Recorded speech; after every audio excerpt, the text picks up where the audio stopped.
Գրականության և արվեստի թանգարանի փոքրիկ կամերային դահլիճում այնքան շատ էին Երվանդ Մանարյանին շնորհավորել ցանկացողները, որ թանգարանի տնօրենը կատակեց. մինչև հնչեն բոլոր շնորհավորանքները, հոբելյարը կդառնա 91 տարեկան։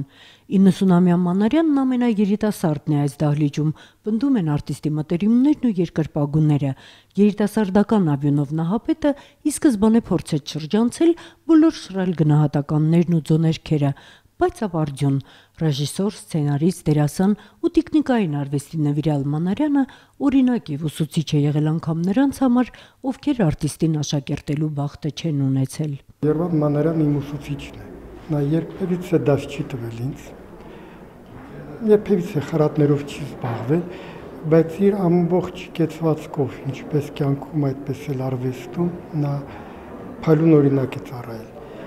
Ինչպես կարելի է ծառայել այն գործին, որին դու ընտրում ես։ Եվ արվեստագետներ շատ կան, բայց քիչ են արարողները։ Մանարյանի էլեգանտ ազնվական կերպարը նրա ուսանողական տարիներին գրավում էր ամբողջ թատերականի ուշադրությունը։ Արարման անվերջ ձգտումը նրան տանում էր միշտ նորը փնտրելու եւ ստեղծելու ճանապարհով, եւ պատահական չէ, որ հենց նա 3 անգամ նոր ծնունդ ու շնչառություն տվեց Գորիսի թատրոնում։ Հենց նա 1982-ին բեմադրեց խորհրդային Հայաստանում արգելված եզակի գործերից մեկը Սասնա ծռերը, եւ հենց նա արդեն տարիների փորձառությամբ ստեղծեց Ագուլիս տիկնիկային թատրոնը, բայց Մանարյանի բազմատաղանդ էությունից մարդիկ հատկապես անմնացորդ սիրեցին հենց արտիստին։ Երվանդը մնաց ժողովրդի հիշողության մեջ որպես դերասան, որպես հոյակապ դերասան,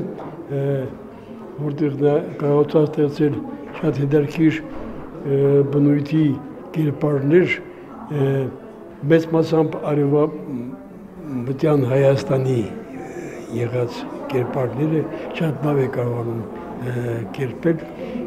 եւ նա այդ ուղղությամբ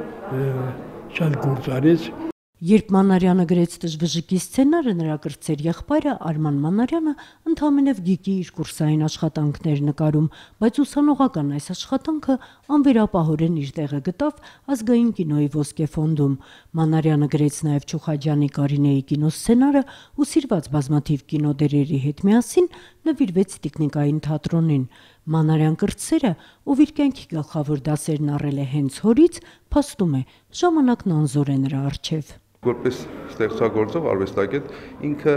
ամեն անգամ ինձ ապացուցում է, որ ժամանակը զորություն չունի իսկական արվեստի հանդեպ, այն արժեքները, որոնք ինքը սերմանել է իմ մեջ է մնացածների, դրանք հավերժական են։ Արդեն 17 տարի Շուշիում գործում է Երվանդ Մանարյանի անվան տիկնիկային թատրոնը։ Հայ բեմի ու էկրանի Նահապետը դեռ բազմաթիվ չնկարահանված կինոսցենարներ ու չիրականացված նախագծեր ունի, որոնք դեռ ուզում է իրականացնել։ Եվ վերջում փոքրիկ ճշտում Ռուբեն Բաբայանից. Մանարյանը ոչ թե Նահապետ, այլ ասպետ է, ում կողքին մարդն ակամա ձգվում է դեպի վեր։ Նոնե Ալեքսանյան, Հակոբ Թումանյան, Առաջին ալիք։